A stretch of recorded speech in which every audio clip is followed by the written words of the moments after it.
Quand je suis arrivé à Grenoble il y a 10 ans, quelques semaines après être arrivé au centre, j'ai reçu un message du service des ressources humaines qui m'invitait à participer à une formation de médiation scientifique.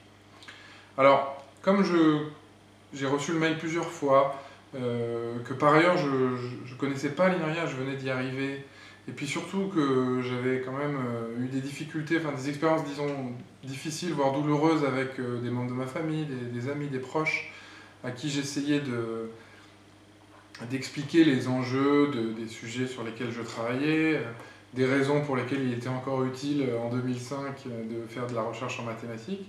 Bon, pour toutes ces raisons-là, je me suis dit que finalement je n'avais pas grand-chose à perdre à aller m'inscrire à cette formation et je me suis inscrit.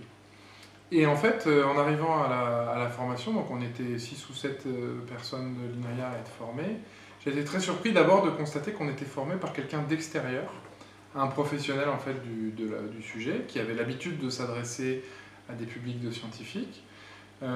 Donc il est arrivé avec un certain nombre d'outils, de techniques qu'il nous a enseignés. Donc on a fait beaucoup d'exercices de mise en situation où on jouait une fois le rôle d'un journaliste, une fois le rôle d'un spectateur qui n'est pas spécialiste du domaine. Évidemment, on a joué aussi le rôle des experts du domaine. Et donc, encore une fois, on était filmés, on se regardait les uns les autres, on débriefait après, on en discutait à table ou entre les séances.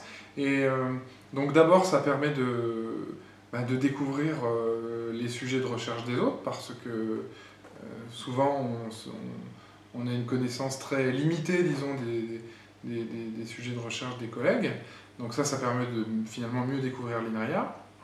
Et puis, bien entendu, avoir des regards extérieurs, y compris celui de la caméra, ça permet aussi de mieux évaluer ses difficultés, ou au contraire les points sur lesquels on est un peu plus à l'aise, etc. Et donc d'adapter les exercices. Alors il y a aussi des exercices, en plus des exercices filmés, etc., des exercices de diction très techniques, mais qui permettent d'être un peu plus à l'aise lors de la prise de parole.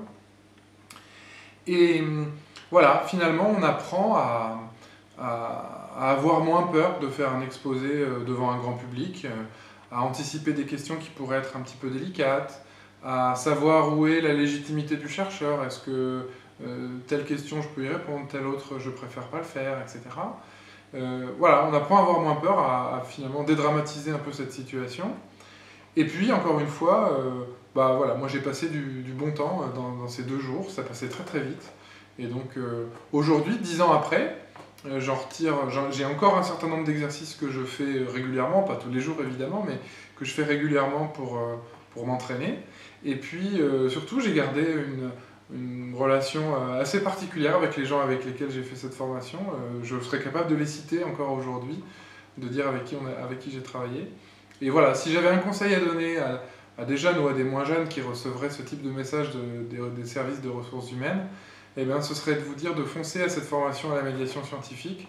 On y apprend beaucoup de choses, et y compris au-delà du spectre de la médiation scientifique. On s'amuse bien, et c'est vraiment 2 jours qui passent très très vite.